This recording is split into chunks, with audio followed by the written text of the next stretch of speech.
Olá, tudo bem com você?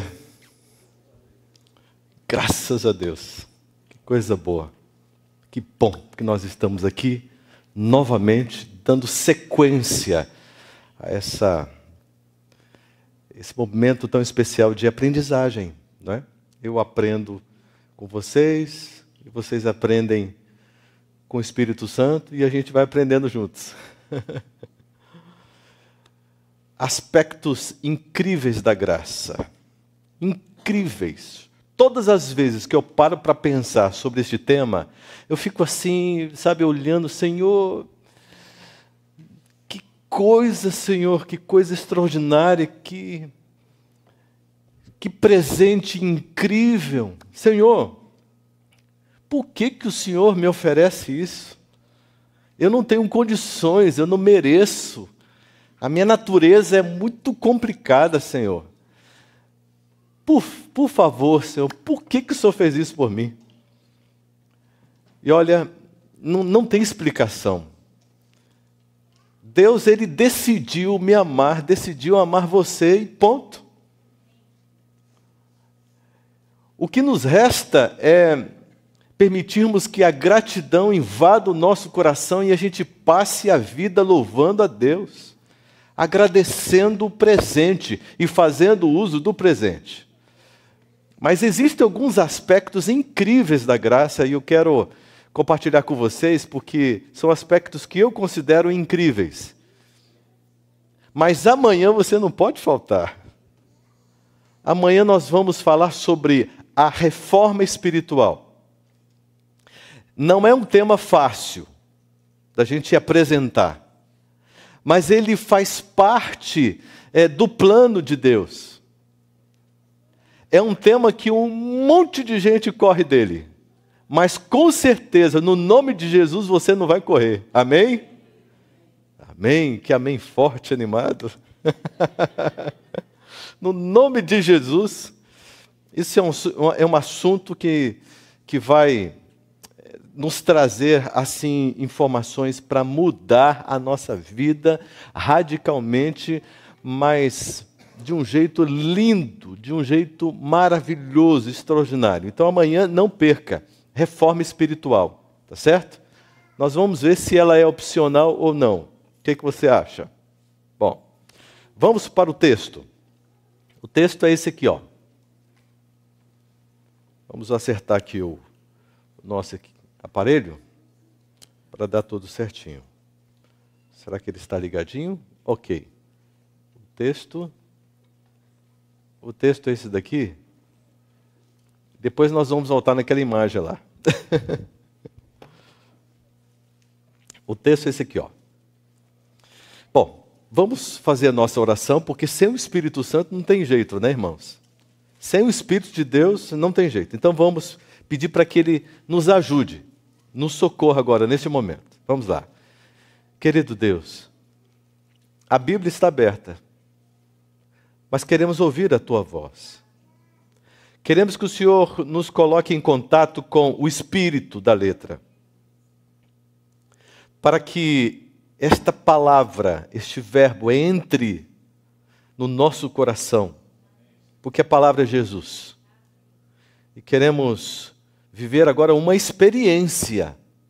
Sim, uma experiência contigo, Senhor Deus. Então, repreenda o inimigo. Repreenda, Senhor Deus, qualquer manifestação, de qualquer, mesmo que seja discreta, repreenda, no nome de Jesus. E abra espaço todinho para a manifestação aqui do Teu Santo Espírito, dos Teus santos anjos que vêm nos apoiar e nos dê a Tua bênção. No nome de Cristo Jesus. O texto está dizendo o seguinte, ó, pois todos pecaram. Todos pecaram. Alguém ficou de fora ou não? Todos pecaram. E carecem da glória de Deus. Nós necessitamos da glória de Deus. Porque pecamos. Perdemos alguns privilégios. Agora o socorro de Deus. 24. Sendo justificados, qual o preço? Gratuitamente para quem? Para todos menos Jesus, porque para ele não foi gratuito não. Ele pagou um preço terrível, um preço valiosíssimo, pagou com a vida dele. Vamos ver. Então, sendo justificados gratuitamente por sua graça, mediante a redenção que há em Cristo Jesus. Que há em Cristo Jesus. Bom, quem aqui já teve problema com o vizinho? Diga misericórdia. Todo mundo? Todo mundo já teve problema com o vizinho? Você já teve um problema tão grande com o vizinho que você tenha pedido para Deus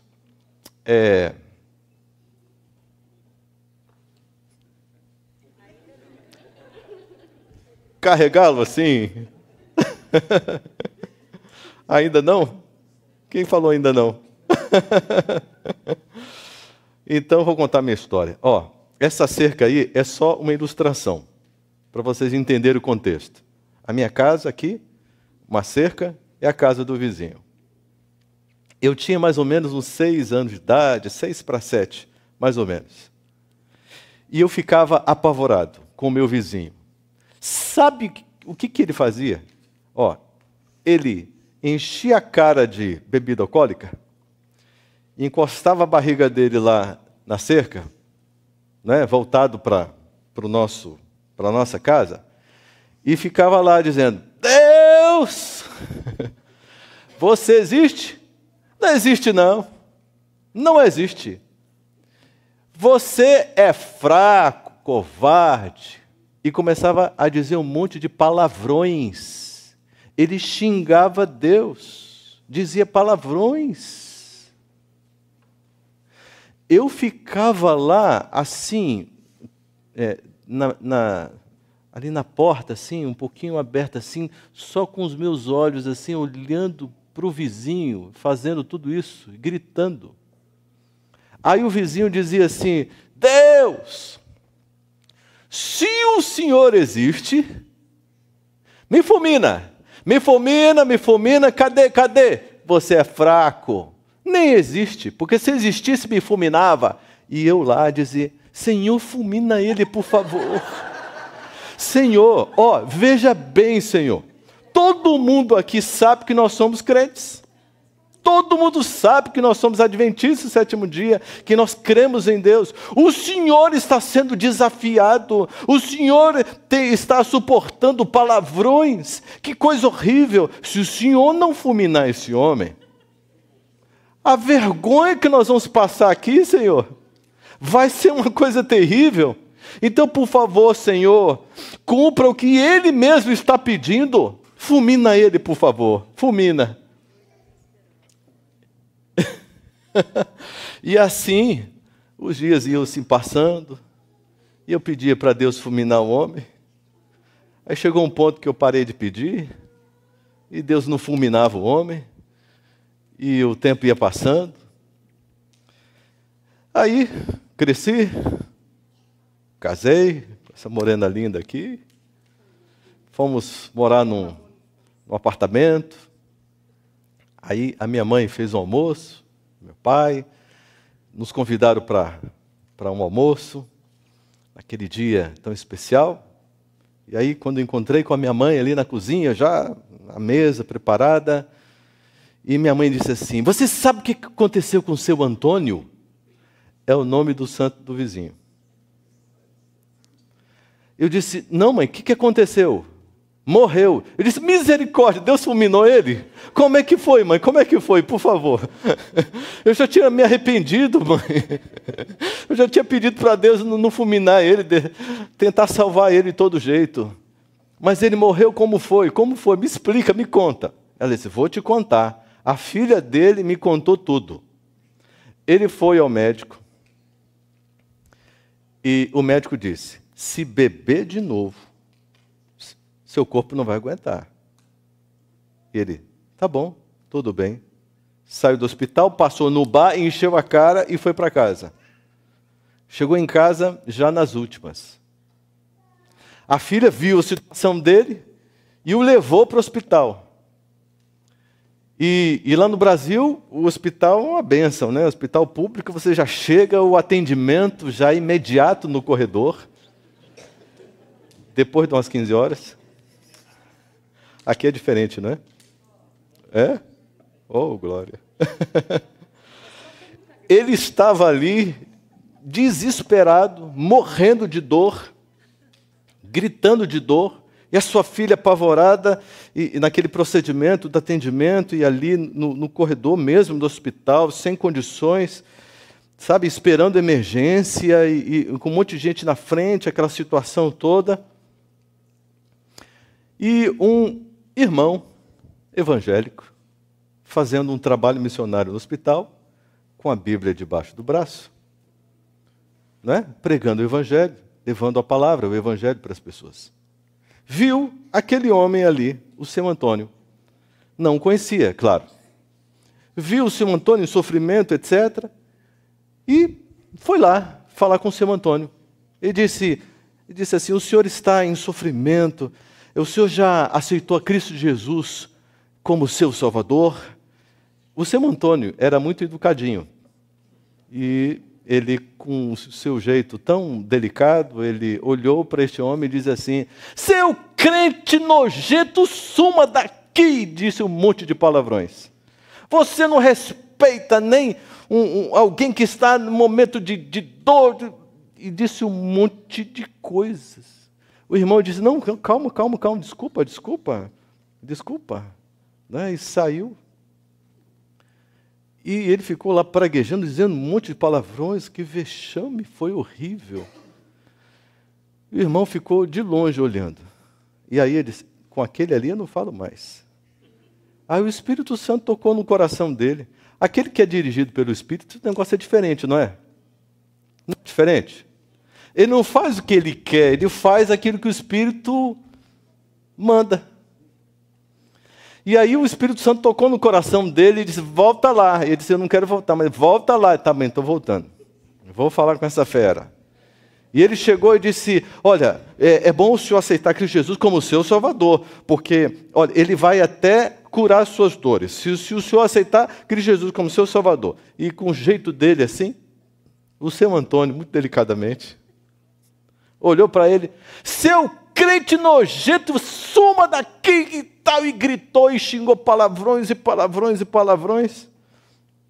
saiu de perto: não, tudo bem, saiu de perto.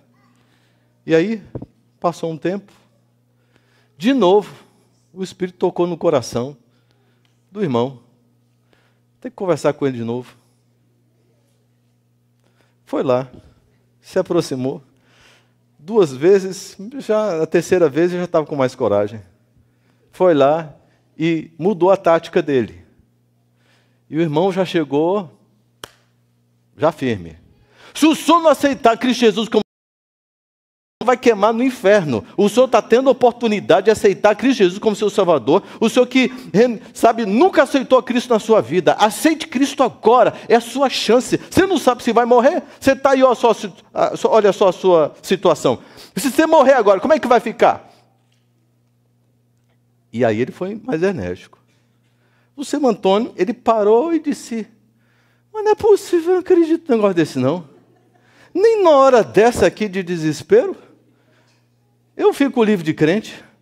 Passei a minha vida inteira lá fugindo de um vizinho crente lá, que sempre queria me empurrar para a igreja de todo jeito. E a vida inteira, e eu sempre dizendo não, já xinguei Deus, já fiz de tudo. Mas que coisa é essa? Aí ele ficou confuso assim, e o irmão completou e abriu a Bíblia e falou com ele e tal. E ele disse: como é que a gente experimenta esse negócio de Jesus aí? Como é que é esse negócio aí? Aí o irmão aproveitou, abriu os textos e tal, mostrou: nós todos pecamos e tal, mas somos justificados por Cristo Jesus gratuitamente e tal. E fez uma pregação e mostrou a graça para ele, mostrou que era possível para ele, que era só ele aceitar. E disse: agora nós vamos orar e vou orar com você aqui. Colocou a mão nele e disse: se você concordar com as minhas palavras, aí você repete. E ele ia orando, e o irmão Antônio, já virou irmão. O irmão Antônio repetiu a oração toda e aceitou a Cristo Jesus como seu Salvador. Ficou tranquilo, quietinho. A filha dele disse que não xingou mais. Boca suja, ficou limpinha. Quietinho, ali, 2 horas depois faleceu. Sabe, será que Deus alcançou o coração do seu Antônio? Sabe, sinceramente,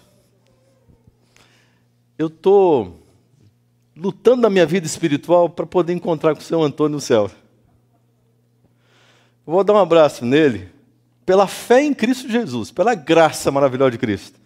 Dá um abraço nele e dizer assim: graças a Deus que Deus não te fulminou naquele dia que eu te pedi. Graças a Deus. Irmãos, dá para entender a graça? Um homem que xingou Deus, desafiou Deus, afrontou Deus, uma coisa incrível.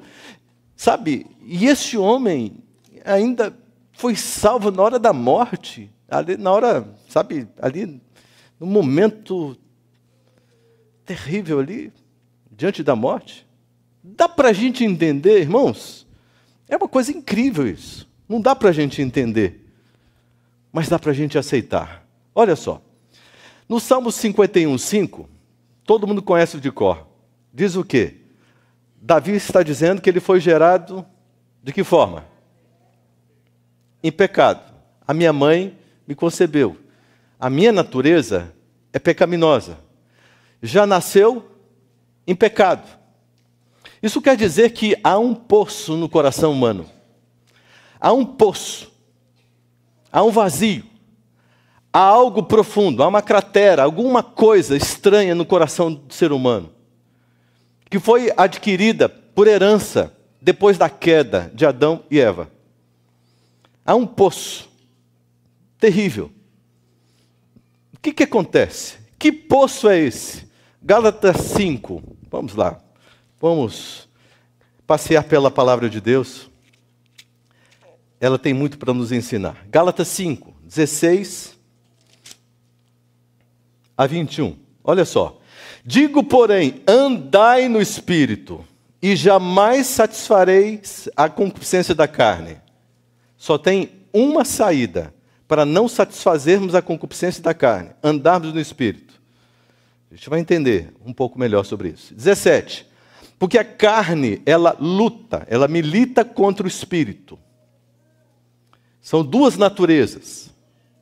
Uma, já nascemos com ela de fábrica, e a outra é um presente que Deus nos dá, porque senão nós nos matamos, sem nenhuma chance de salvação. O Espírito Santo é que coloca em nós o toque espiritual. A natureza espiritual, ela é produzida pelo Espírito Santo, é ofertada pelo Espírito Santo mediante a graça de Cristo Jesus.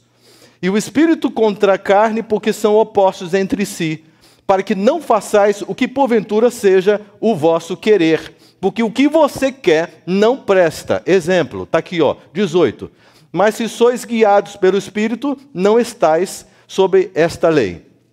19. Ora, as obras da carne são conhecidas, e são prostituição, impureza, lascívia, que são pensamentos imorais, idolatria, feitiçarias, inimizades, porfias, que são rixas, ciúmes, iras, discórdias, dissensões, facções, invejas, bebedices, glutonarias e coisas semelhantes a estas, a respeito das quais eu vos declaro, como já outrora vos preveni, que não herdarão o reino de Deus os que tais coisas praticam. Existe um poço que é chamado de concupiscência da carne, que é a natureza carnal. Diante deste quadro dramático da nossa realidade, qual é o plano de Deus? Deus tem um plano para nos salvar. Qual o plano de Deus? Como introdução, para nós entrarmos no plano de Deus e podermos entender isso de forma melhor, como introdução, vamos avaliar um aspecto. A justiça de Deus faz a modulação do grande conflito. Vocês já observaram, estamos num grande conflito, uma luta terrível entre o bem e o mal. E o palco desta luta é exatamente o nosso coração. E somos nós que damos a vitória para um ou damos a vitória para outro. É uma decisão pessoal, íntima, particular. Agora, Deus, ele entra fazendo por conta de sua justiça, ele entra fazendo uma modulação. Porque se nós ficássemos à mercê de nós mesmos, da nossa natureza e das ações de Satanás, nós estaríamos acabados, destruídos, detonados, sem chance. Mas a graça maravilhosa de Cristo, ela vem para nos colocar diante de uma chance que é real, que é concreta, que é verdadeira. E esta palavra modulação, ela tem um significado especial e aqui tem um símbolo de uma modulação. Observe, não é? O que acontece aqui é o que acontece aqui, de forma inversa e proporcional, na mesma intensidade. O desenho que temos da metade para cima é o desenho que temos da metade para baixo. Existe uma modulação, bateu lá, bateu cá, igualmente. Subiu lá, voltou aqui igualmente, na mesma proporção. É por isso que esse desenho é formado. Agora vamos para 1 Coríntios 10, 13. Abra a Bíblia, por gentileza. Aí está dizendo, em 1 Coríntios 10, 13, que Deus, ele é justo. E por conta da sua justiça, que ele não permitirá de modo algum que nós passemos por provações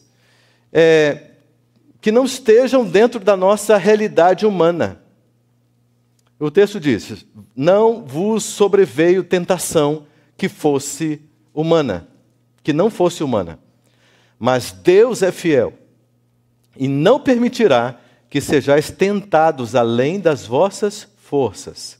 Pelo contrário, juntamente com a tentação, vos proverá o quê? O livramento, de sorte que a possais suportar. Tem provação que vem nessa intensidade, então imediatamente vem o livramento na mesma intensidade. Tem ação do inimigo que vem nessa intensidade, imediatamente Deus age nessa intensidade. Então, aqui há um equilíbrio, a modulação do grande conflito. Há um equilíbrio. Deus é justo. Observe. Se você visse um menino chorando porque apanhou na rua de um cidadão alto, forte, o que você diria para esse cidadão? Que nem é pai dele, nem é nada, e bateu nesse menino, e ele está chorando. O que você diria? Ele é o quê? Covarde. E aí você olha para ele e diz, você é covarde. Por que você não procurou um do seu tamanho? Você é covarde. Aí ele disse, sorry. Eu estava aqui tranquilo. Na minha, esse moleque veio, chutou a minha canela. Não mexi com ninguém. Simplesmente devolvi o tratamento. Aí você diria, sim, então, nesta situação, tudo bem, ok, você tem razão, ok? Você diria isso ou não? Não? Você diria o quê? Covarde. Pega um do seu tamanho. Aí, vamos provocar um pouquinho mais a situação. Um homem chega para você e diz o seguinte, hoje eu levei uma surra da minha mulher, a mulher me arrancou o couro, não foi fácil hoje. Você vai olhar para esse cidadão e vai dizer o quê?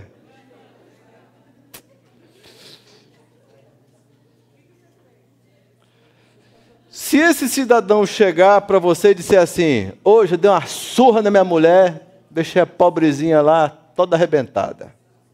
O que você vai dizer para ele? Covarde. Mas espera aí. Quando o camarada apanha da mulher, você não chama a mulher de covarde. Agora, se o indivíduo bater, ele é covarde. Por quê? Por que você tem essa percepção? Por que você tem esse senso de justiça? Por quê? Percebe que isso faz parte da percepção humana, do senso crítico humano? Você não admite uma coisa diferente disso. Agora, imagine um ser que criou o universo numa luta com um ser desprezível, um ser ridículo, como Satanás, incluindo os seus anjos. É uma luta igual ou desigual? Desigual, dependendo do modo com que este Deus empreenderá essa luta.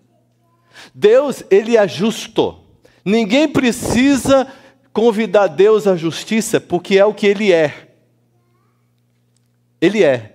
Não precisa ninguém mandar recado. Imediatamente, né, ele já vai dar um retorno à altura da sua justiça. Deus é justo. Deus, então, ele estabelece regras aonde esta batalha pode ocorrer de forma justa.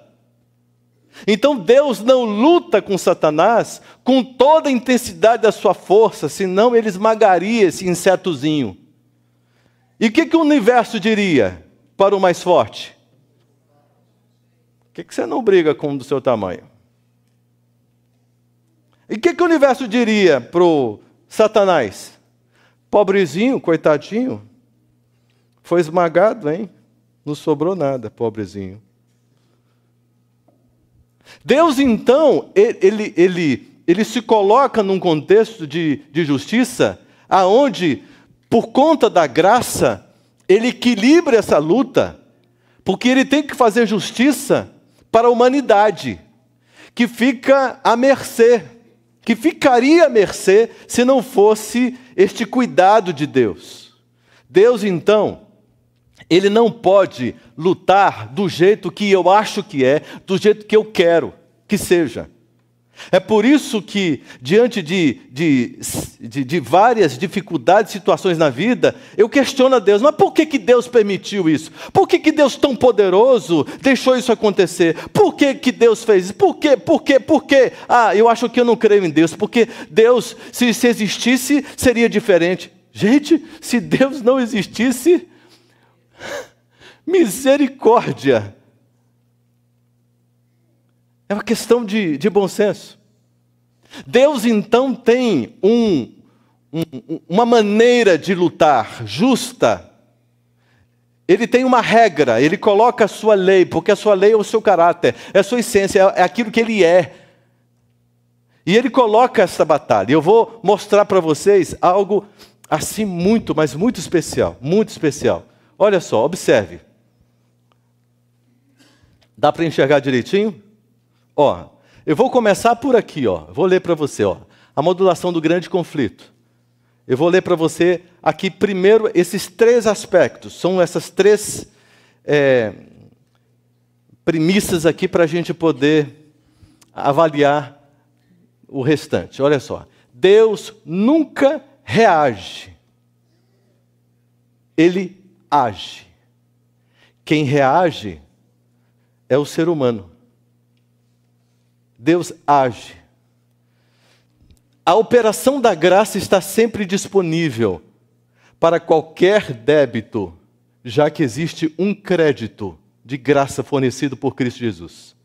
É o ser humano que precisa reagir, aceitando a graça de Cristo. Ó, débito, crédito. Coloque tudo dentro desta conta, né? Débito e crédito. Segundo ponto, Deus impõe regras e limites. Isso é por conta da sua justiça e da sua misericórdia. As ações de Satanás contra a criação e o ser humano, porque ele é justo. Terceiro, o ser humano só existe por causa do crédito da graça, disponibilizado por Cristo Jesus. Deu para entender? Então, vamos aqui às situações. São 4 situações especiais. Para todo débito gerado contra a nossa vida, o que Deus faz? Para não nos deixar mercê. Ele gera o crédito à mesma altura, no mesmo nível. Se um débito fosse gerado aqui e Deus mantivesse o crédito aqui, isso se chama abandono. E Deus é justo e não abandona os seus filhos. Se o diabo gerasse um débito aqui e Deus gerasse um crédito aqui, isso seria superproteção. E Deus é justo.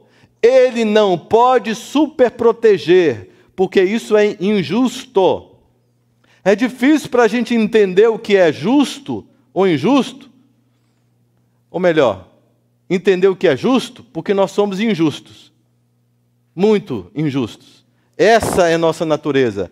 Mas a natureza de Deus é justiça perfeita. Então Deus não nos abandona e também não nos superprotege, porque isso é injusto. Um dia Jó acusou a Deus de... Ou melhor, um dia Satanás acusou a Deus de superproteger Jó, mas também desse jeito, olha só tem bênção, só tem isso, só tem aquilo outro, desse jeito qualquer um. E Deus disse, então prove, teste, e você vai ver que eu sou justo. E você vai ver como que as coisas acontecem.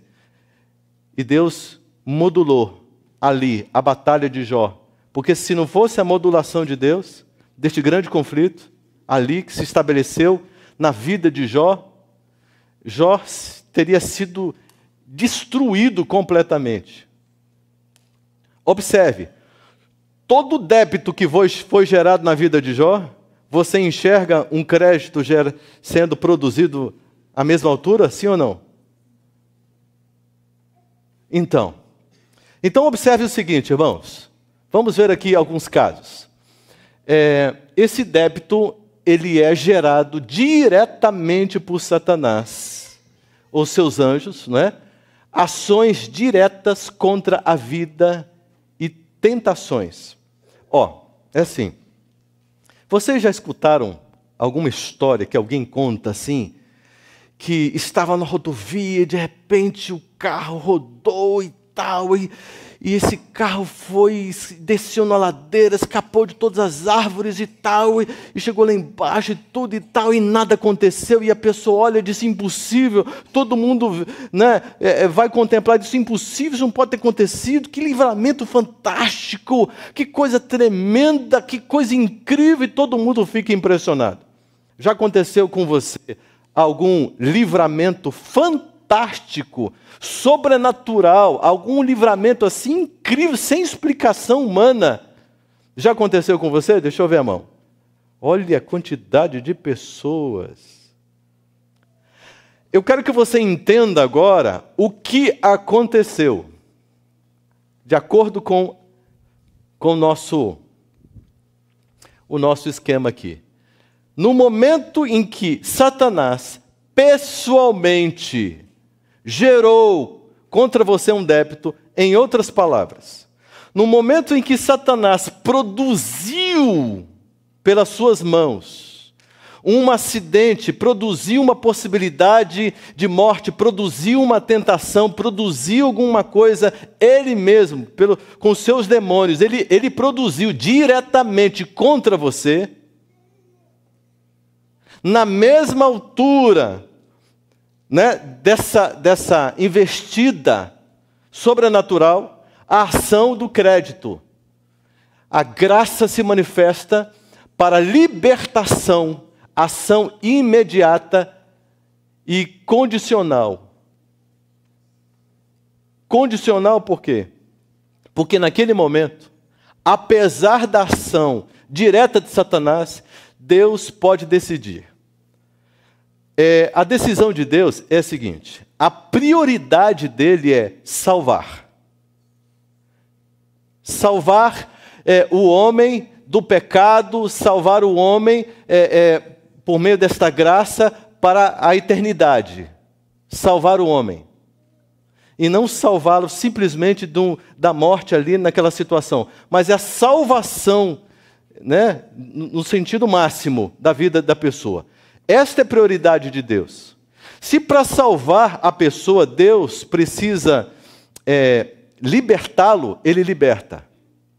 Se para salvá-lo, ele precisa deixar com que aquela pessoa descanse, Ele consente. E o débito gerado produziu um crédito eterno. A decisão de Deus, ela pode ser uma libertação ali imediata daquele contexto, ou pode ser uma libertação espiritual, permitindo que aquela pessoa faleça e seja selada para a vida eterna. Está dando para entender, irmãos? Essa dinâmica e como Deus ele vai administrando e se comportando. No caso aqui, Satanás pode ter colocado nas mãos de Deus a oportunidade do selamento definitivo daquela pessoa para a vida eterna. Ou esta pessoa vai receber um livramento tão extraordinário e isso vai produzir uma gratidão, um reconhecimento, a mudança da vida, a reconsagração espiritual dessa pessoa, que vai então produzir a salvação eterna.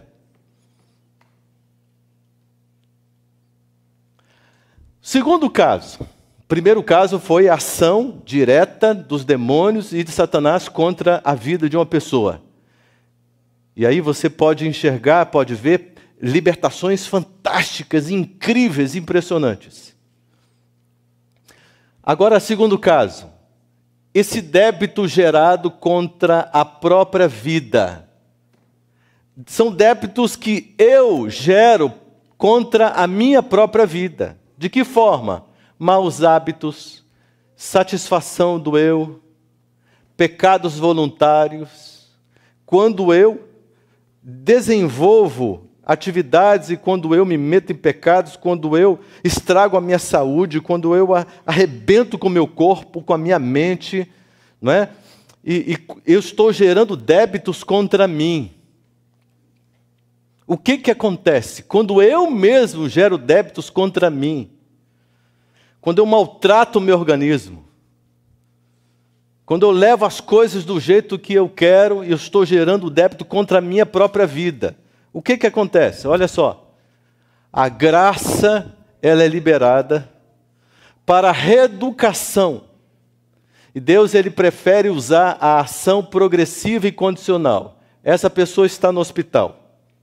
Ela está no hospital porque ela ficou doente, como consequência de hábitos que ela cultivou. Ela sabia que estava errado, ela sabia que isso poderia ter uma consequência, mas ela ignorou porque se permitiu ser escrava daquele contexto.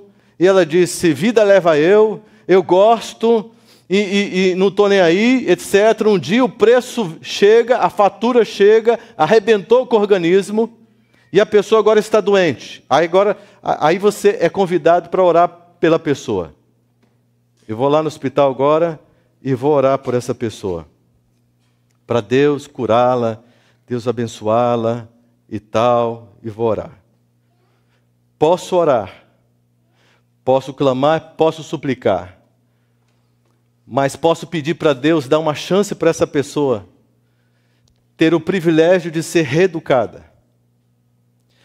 Se eu orar e essa pessoa se curar, ela vai sair dali e vai fazer o quê?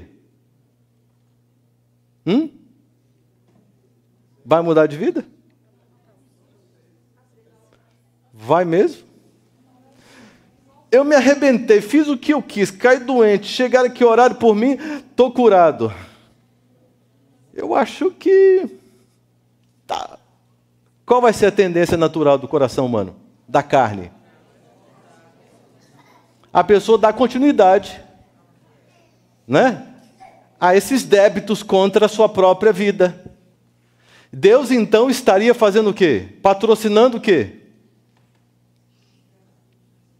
Está dando para entender, irmãos? E Deus não patrocina esse tipo de coisa.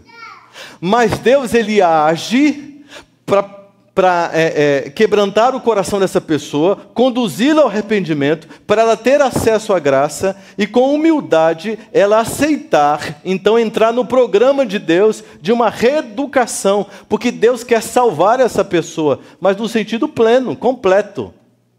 Quer recuperar, transformar essa pessoa. Ok? Deu para entender? Então vamos lá. Agora, é um débito gerado contra o eu. Quando eu gero um débito contra o meu eu, contra a minha carne, quando eu crucifico a minha carne, o que acontece? Olha só, renúncias, não é? Adoração e louvor também corresponde à morte do eu, quebrantamento. Quando eu abro mão de uma coisa que eu quero, que eu gosto, mas conscientemente eu estou entendendo que o Espírito Santo deseja que eu me afaste disso. Então, mesmo gostando, mesmo querendo, eu digo não. E eu me afasto disso. Eu estou gerando um débito contra o meu eu, contra a minha carne. Interessante isso daqui. O que acontece? Graça para intervenção. E essa intervenção é imediata. Imediata. É algo realmente muito especial. Quando eu gero um débito contra o meu eu, imediatamente vem um crédito para poder me recompensar, me sustentar, me nutrir e me colocar realmente num ambiente de saúde, de bênçãos e de paz. Por exemplo, quando eu oferto ao Senhor, é um débito contra o meu eu ou não? Porque minha carne não quer dar dinheiro para ninguém, não. Muito menos ofertar ao Senhor. A minha carne não quer que Deus faça parte da sociedade, da minha vida, da minha história, da minha experiência, devolvendo o dízimo. Não, eu quero acumular, eu quero gastar isso comigo, com o meu conforto, com a minha vida. Esse negócio de devolver o dízimo e etc., isso gera um débito contra o eu. E muita gente diz assim, não, eu não concordo com isso, então, porque o problema é exatamente o coração. Mas a pessoa que gera esse débito, ela é imediatamente abençoada pelo seu gesto de gratidão e pelo seu reconhecimento de que Deus faz parte da sua vida e Ele tem espaço no trono do seu coração, porque o seu coração está sendo destruído, está sendo crucificado. Um débito está sendo gerado contra o seu próprio coração. Então, quando você busca o Senhor de todo o seu coração, e fazendo, morrendo para o eu, o benefício é imediato da graça. Quarto caso, o débito gerado por causas naturais, acidentes, catástrofes, genética, um defeito de saúde, de físico. A graça para milagres é liberada, mas a ação ela é imediata ou não. Ou ela pode ser condicional. Uma catástrofe está acontecendo, um desmoronamento está descendo para atingir... e vai atingir as casas, e a minha casa está ali. Deus vai decidir. É a oportunidade de Deus gerar créditos. E nem sempre Deus gera um crédito do jeito que a gente imagina. Mas o crédito que Deus gera é algo extraordinário. Alguém pensa assim, tem um menino, esse nasceu na rua, nunca teve oportunidade de nada, foi apresentado às drogas e etc. Esse outro menino foi criado num lar assim, tudo, teve uma boa educação e tal. Cadê Deus?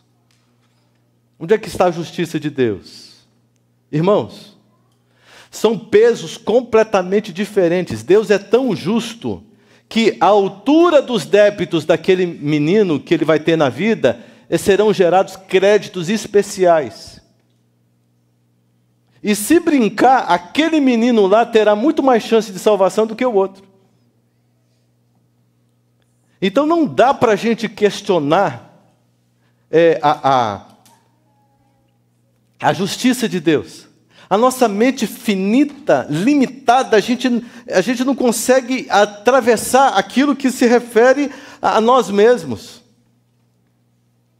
Deus, ele tem um jeito extraordinário de manifestar a sua graça. E isso para mim é algo incrível, maravilhoso. Se uma pessoa aqui estiver padecendo de uma enfermidade que os demônios colocaram, isso é um débito gerado diretamente contra a pessoa.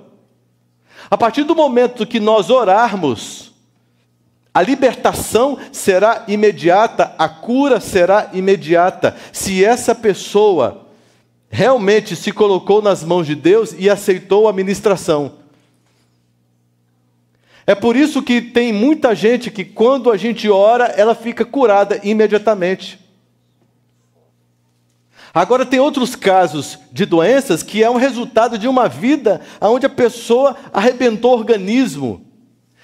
E normalmente o convite de Deus será para a reeducação, para ensinar essa pessoa a mudar de vida e a entender o que significa andar retamente diante do Senhor numa vida saudável.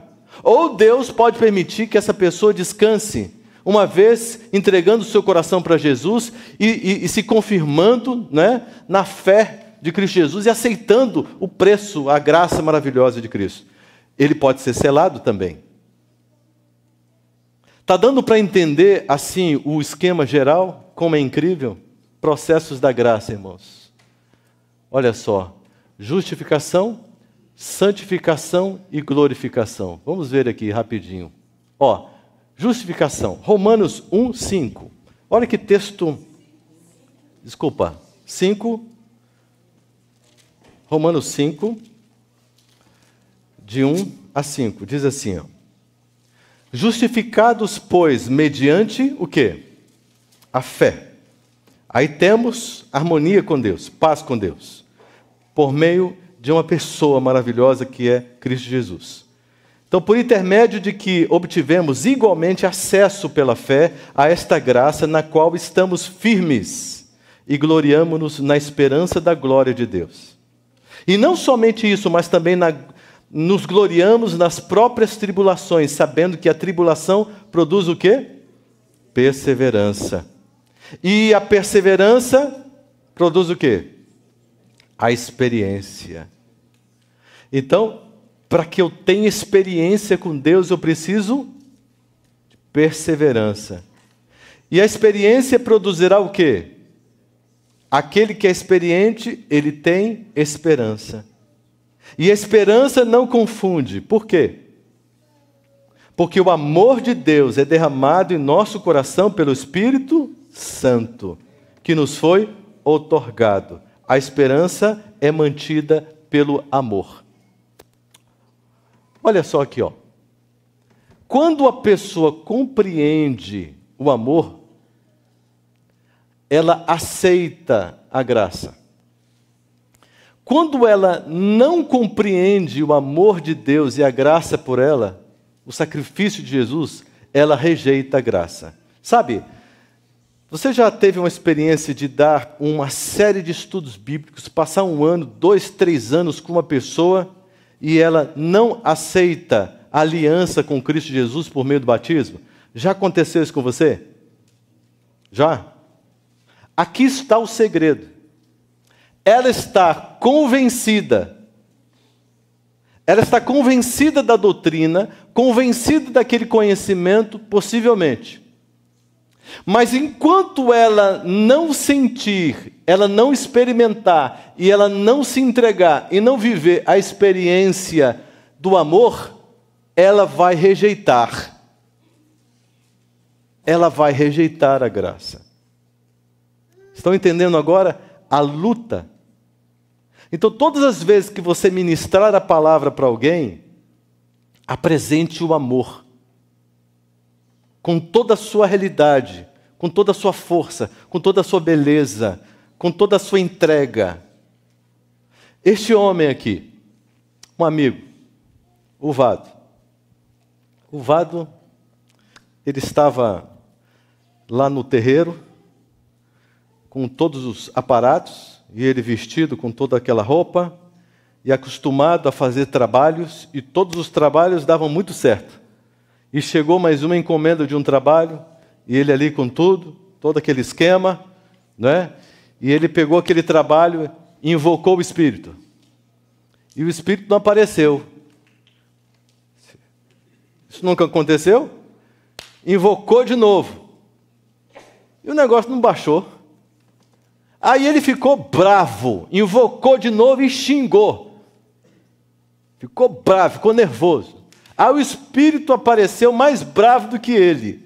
E disse o seguinte: você, seu tonto, para falar uma palavra bem bonitinha, você não viu que esta mulher aí, que esse trabalho que vai ser feito, é uma mulher cristã? É uma mulher que faz parte do nosso, que é protegida pelo nosso inimigo?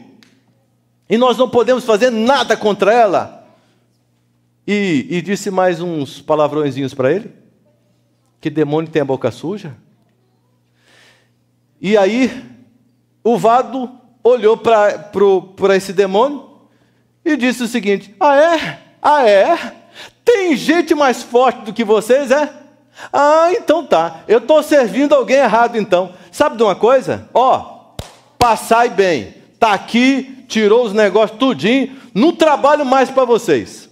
Meu negócio é agora, vou buscar esse inimigo que vocês têm, que é muito mais forte que vocês morrem de medo. Então tá bom. Foi embora. Entrou no carro dele, no percurso, sofreu um acidente terrível, ficou todo quebrado, foi socorrido, levado para o hospital. Quando ele voltou à consciência, se percebeu no hospital, cheio de dor, aquela situação toda. E ele começou a dizer: o senhor, que é inimigo mortal dos demônios que eu servia, que aquela turma todinha tem medo, treme, que não pode fazer nada, é o senhor que eu quero te conhecer.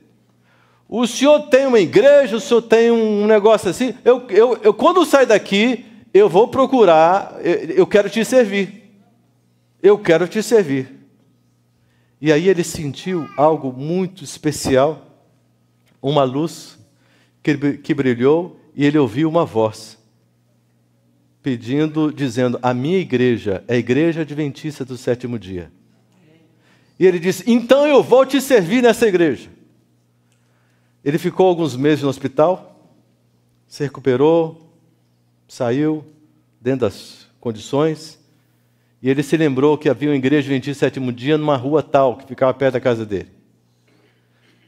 Aí ele passou lá na segunda-feira, igreja fechada.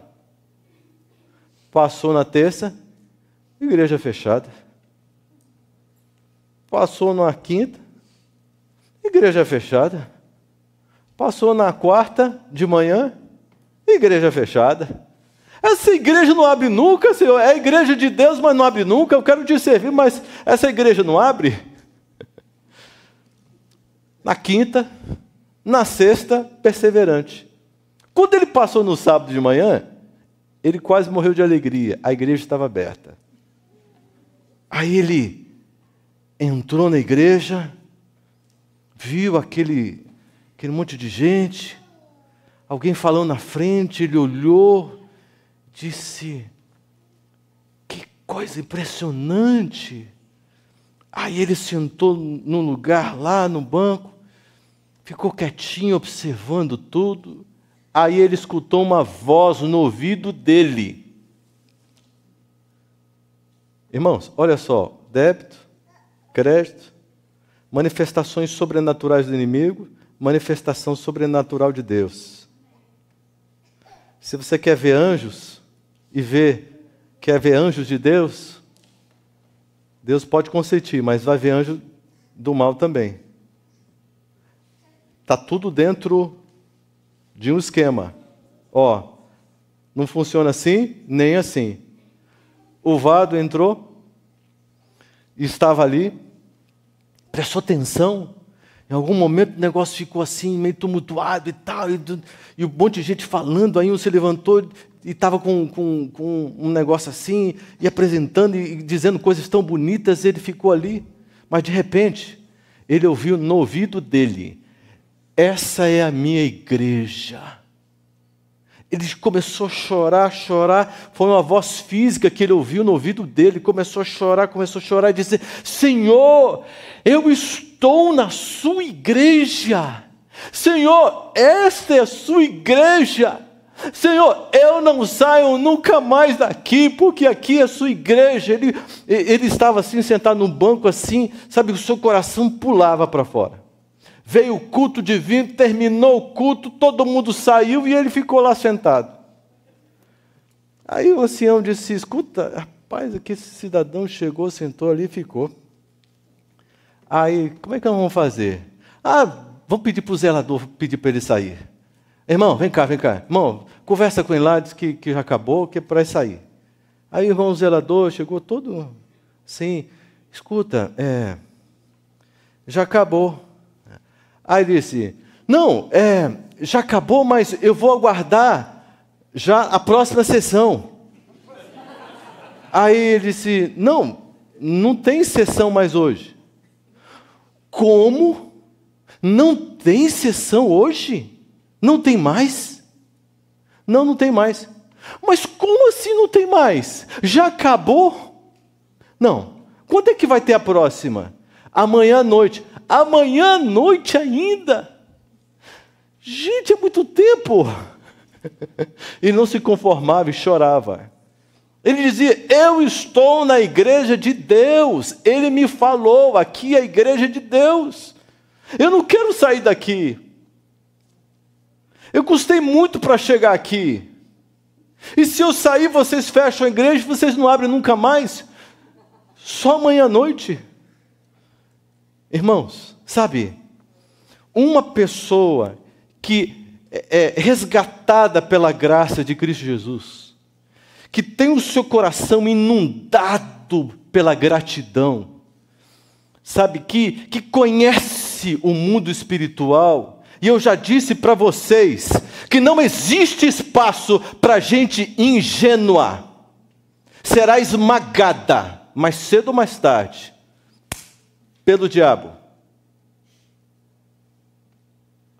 Uma pessoa com sede, com vontade, com desejo.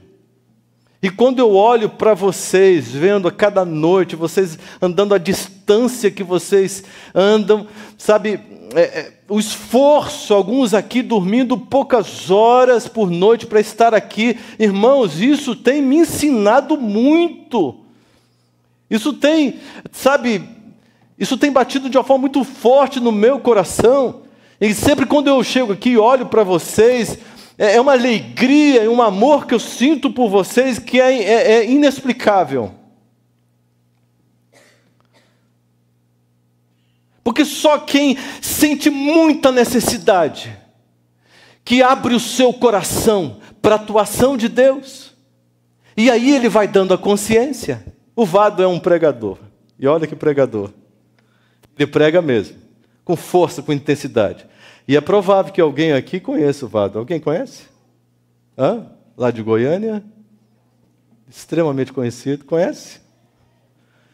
Já ouviu ele contando a experiência? Confere? Que coisa maravilhosa. Irmãos, olha só, justificação. Somos salvos pela graça. Justificados pelo quê? Pelas obras? Não, pela fé. Mas e as obras? Somos julgados pelas obras, ok? A santificação, irmãos, que é a segunda etapa. Muita gente quer ficar só na primeira parte. Eu peco e digo para Deus, Senhor, me perdoe, está tudo certo. Não preciso me preocupar com santificação, porque... Irmãos, Quando Deus me tira do buraco, do pecado, da minha carne, da minha existência, Ele me coloca para fora e Ele me ensina a não entrar de novo, porque Ele coloca ojeriza ao pecado. Ele me dá forças para que eu caminhe fora deste buraco e caminhe com Cristo Jesus. Olha aqui para esse texto de Tito, tão esclarecedor, a partir do verso 11, diz o seguinte: portanto, a graça de Deus se manifestou salvadora a quantos homens? A todos. Agora, o que ela faz? Só isso? O que ela faz? Ela educa. De que forma? Educando-nos para que, renegadas a impiedade e as paixões mundanas, vivamos no presente século de forma o quê? Sensata, justa e piedosamente. É um estilo de vida muito diferente do estilo de vida que Satanás está impondo. De pessoas que geram débitos contra si mesmo, porque depois ele tira o copinho fora e diz assim: olha, foi ele que fez isso contra ele mesmo. Ele está se arrebentando porque ele gerou contra ele mesmo. Eu não tenho culpa, está vendo? O Senhor não pode fazer um milagre para ele, porque ele que se empurrou nessa daí. Você entende? Não fui eu. Para o Senhor livrá-lo assim instantaneamente. Foi ele. Então, eu quero ver ele se arrebentar. Deixa ele se arrebentar. E Deus, de uma forma incrível, vai socorrendo. 13, aguardando a bendita esperança e a manifestação da glória do nosso grande Deus e Salvador Cristo Jesus, o qual a si mesmo se deu por nós, a fim de remir-nos de toda iniquidade e purificar para si mesmo um povo exclusivamente seu, zeloso de boas obras. Um povo exclusivamente. E como é que isso ocorre? Capítulo 3, verso 5. Não por obras de justiça praticadas por nós, mas segundo a sua misericórdia, Ele nos salvou mediante o lavar regenerador e renovador do Espírito Santo, que Ele derramou sobre nós ricamente, por meio de Cristo Jesus, nosso Salvador, a fim de que, justificados por graça, nos tornemos seus herdeiros, segundo a esperança da vida eterna. Olha só.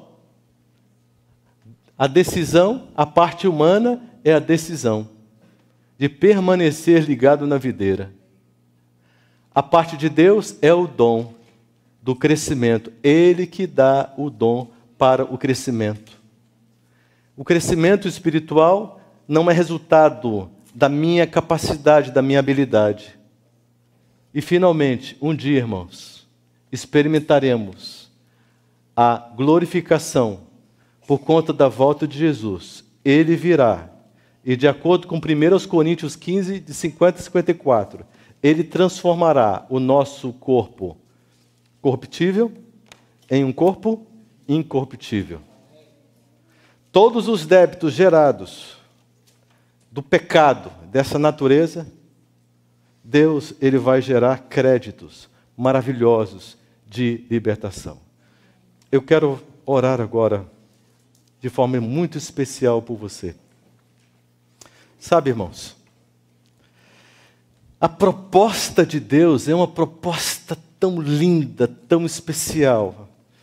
Deus, Ele tem uma ansiedade em seu coração de nos conduzir a uma experiência íntima e pessoal com Ele.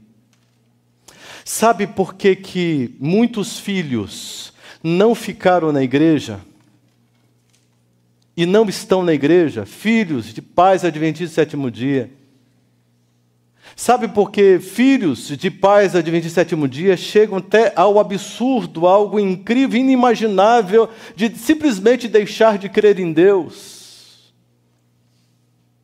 Irmãos, possivelmente, com raríssimas exceções, possivelmente, irmãos, por falta de uma experiência na família, em que levou esses filhos a entenderem a graça e a usufruírem dos benefícios dessa graça, a compreender essa graça. Eu conheço um casal que tem 4 filhos. Tiveram 2 filhos. E para esses 2 filhos, que eles tiveram em seguida mesmo, eles ensinaram a religião. em uma religião severa, uma religião forte, uma religião ali, eles ensinaram a religião. E depois eles viveram, este casal viveu, depois de tanto sofrimento, de ver os filhos ali, sabe a situação deles, e depois de uns 15 anos, esse casal teve mais 2 filhos. Só que quando esse casal teve esses 2 outros filhos, eles já tinham uma outra visão. Eles haviam se convertido. E coisa mais difícil é você ver um adventista do 7º dia numa conversão, realmente, porque há alguma coisa de Laodiceia que prende, que segura, etc., a visão. E o pessoal fala de graça, mas não apresenta a graça de uma forma total, toda a proposta de Deus de transformação, sabe, de todo o plano de Deus, e fica tudo pela metade, só aquela parte que acha que é mais interessante, a educação pela fé. Tudo isso é lindo, maravilhoso, mas tem que ser completo, equilibrado. E esses 2 últimos filhos foram ensinados pelos pais para serem amigos de Jesus. Resultado: 2 ateus em casa, com uma vida desacertada, que só tem problema, vícios, e vivem uma vida infeliz, e são objetos da oração, do desespero, da angústia dos pais. E do outro lado, 2 filhos que são amigos de Jesus, a realização dos pais. Para os 2 primeiros, eles ensinaram a religião. Para os 2 últimos, eles ensinaram a serem amigos de Jesus. Porque quando você ensina o filho a ser amigo de Jesus, ele amará o corpo de Cristo, que é a igreja. Quando você ensina uma mera religião e vive de forma incoerente, os filhos olharão e dirão: como você quer me convencer e fazer parte de uma igreja incoerente como essa? Olha só para as instituições, olha só para o comportamento da igreja, olha só para aquele membro, olha só para aquele pastor, olha só para aqueles oficiais, são incoerentes, aqui eu não fico. Não tem visão madura espiritual, profética, não tem a visão encharcada pela graça, não tem ideia, porque não tem essa base do lar. Não tem. Irmãos, eu não sei qual foi a sua experiência na infância. Se você teve uma criação muito severa que te deixou revoltado e por isso você fez vários desacertos na sua vida, várias decisões equivocadas, eu não sei o que aconteceu com você. Mas pelos caminhos da vida, pelas pancadas terríveis, você acabou parando aqui, quebrantado e olhando para cima e para baixo, dizendo: será que eu posso aguardar alguma coisa que seja digna? Eu não sei se você está aqui olhando e dizendo: eu não entendo muito bem isso daqui, não tenho um sentimento por isso daqui, não sei onde é que eu posso chegar, eu estou meio perdido, estou meio no vazio, e eu ainda não sinto que essa igreja pode me preencher, não sei qual é a sua situação, mas hoje, no nome de Jesus aqui, eu estou aqui para te fazer uma pergunta: se você deseja Cristo Jesus na sua vida ou não. Mas isso não pode ser uma teoria. De teoria estamos fartos. Não aguentamos mais. Teoria não sustenta ninguém. Teoria sem a prática. É a prática do relacionamento. Quantas pessoas estão se afastando e caindo no mundo e sendo escravizadas pelo diabo e dizendo: oh, que legal, até o preço pior ser cobrado. Quantas pessoas estão passando por isso, estão vivendo isso? Mas hoje, Deus está convidando você para uma experiência com Ele, de graça. Uma experiência verdadeira, uma experiência real. Eu gostaria de saber, nessa noite, se tem alguém aqui que ainda não passou pelas águas batismais. Tem aqui? Posso ver as mãos? Tem alguém que não passou pelas águas batismais? Ninguém? Ok. Todos nós então vivemos essa experiência de passarmos pelas águas batismais e selarmos a nossa vida com Jesus. Mas isso é apenas o começo de uma jornada, de uma experiência incrível, maravilhosa com Deus. A graça preciosa de Jesus Cristo. Tudo começa a fazer sentido quando eu abro o coração para experimentar o amor de Cristo na minha vida.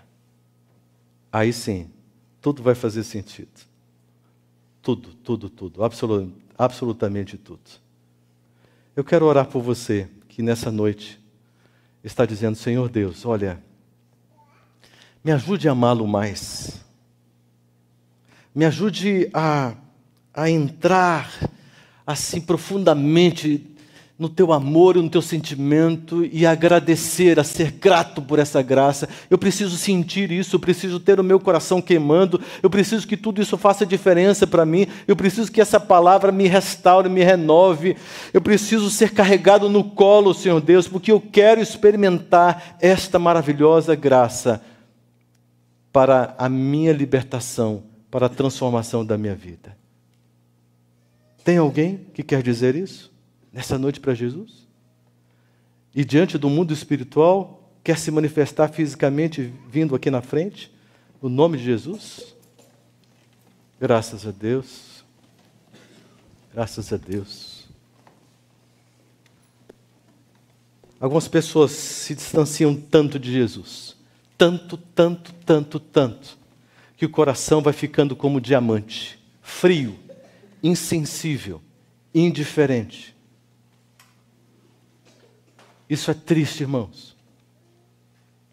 Mas graças a Deus, que pela misericórdia de Cristo Jesus, você está aqui colocando a sua história diante de Cristo, colocando o seu coração e a sua vida diante da cruz do Calvário. Todo o seu repertório de vida, todas as decepções, todas as frustrações, todas as dúvidas, toda a confusão, colocando diante de Cristo Jesus, para que Ele venha com a sua maravilhosa luz. Porque daqui a alguns meses, irmãos, você acreditando ou não, Cristo Jesus voltará. Daqui a alguns meses. Quantos meses? Não me pergunte, eu não sei. Eu só sei que daqui a alguns meses Cristo Jesus se apresentará nas nuvens dos céus.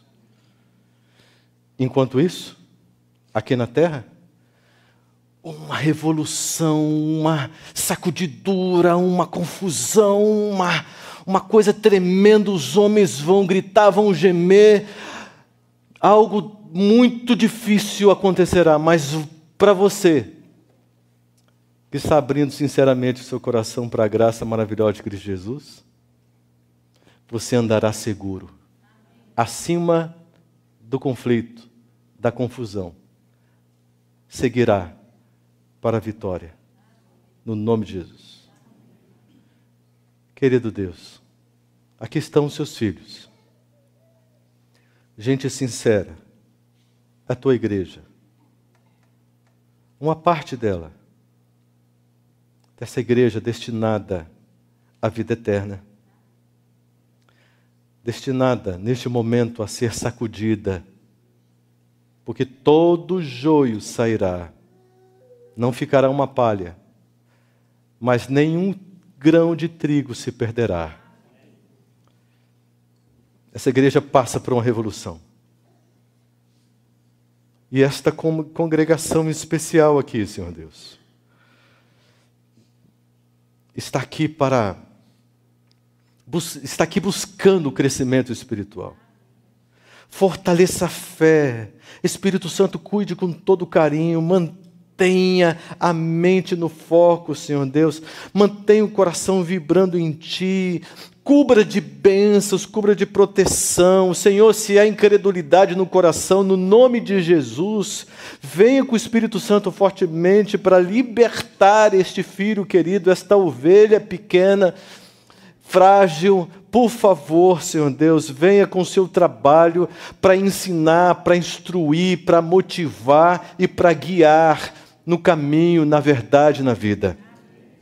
Ó Senhor Deus, dá a tua bênção e a tua paz. No nome de Cristo Jesus. Amém. Olá, queridos amigos e irmãos que nos assistiram pela internet. Estamos muito felizes porque vocês estão nos acompanhando.